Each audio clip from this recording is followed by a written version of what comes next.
मग बाबासाहेबांचं नाव आहे जो संविधानाला कारणीभूत आहे त्याला तुम्ही संपवायला निघाले.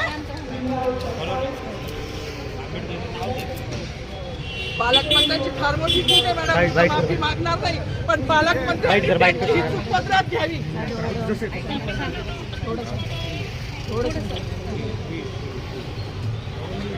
मला मीडियाशी घेणं नाही मॅडम, मला सस्पेंड केलं, मी माळूचे गाड्या उपसी, मी माती काम करीन, पण बाबासाहेबांची ओळख पुसून येणार नाही. मला सस्पेंड करायचं करू शकता मॅडम. बाबासाहेबाला संपवायचं काम करायचं नाही.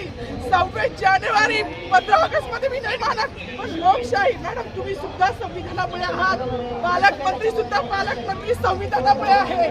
कोणताही जाती भेद नाही, सगळी समानता त्यांनी दिली आहे. बाबासाहेबांचं नाव आता तरी भाषणात येईल, मग तरी भाषणात येईल. ज्या लोक संविधानाला लोकशाहीला कारणीभूत नाही त्यांची नावं वारंवार घेतली गेली. मग जो नाव सांगा.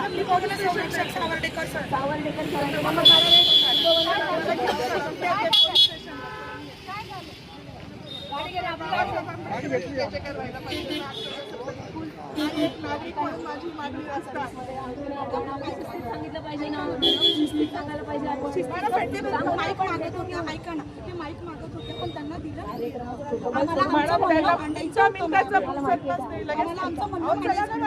ऐका ना, आज खाकीवरती असेल किंवा आपण कोणापुढे खाकीवरतीवर मतदान करू शकतो, सांगू शकत मानायचं होतं मॅडम, मानायचं होतं ना, पण माईक दिलं नाही गेलं ना त्यांना.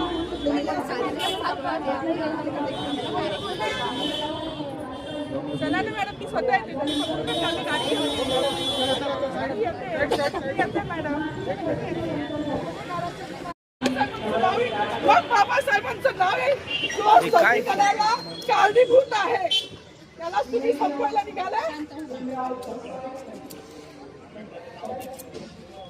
पालकमंत्र्यांची फार मोठी चूक आहे मॅडम, माफी मागणार नाही, पण पालकमंत्र्यांनी त्यांची ही चूक पदरात घ्यावी. नाही आता राहू दे, जसं तसंच राहू दे.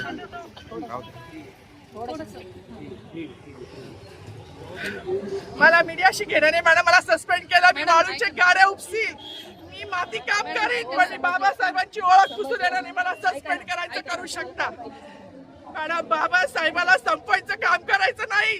26 जानेवारी 15 ऑगस्ट मध्ये मी नाही मानत, पण लोकशाही मॅडम तुम्ही सुद्धा संविधानामुळे आहात. पालकमंत्री सुद्धा पालकमंत्री संविधानामुळे आहे. कोणताही जाती भेद नाही, सगळी समानता त्यांनी दिली आहे. आमच्या कानातुरात होते बाबासाहेबांचं नाव आता तरी भाषणात येईल, मग तरी भाषणात येईल. ज्या लोक संविधानाला लोकशाहीला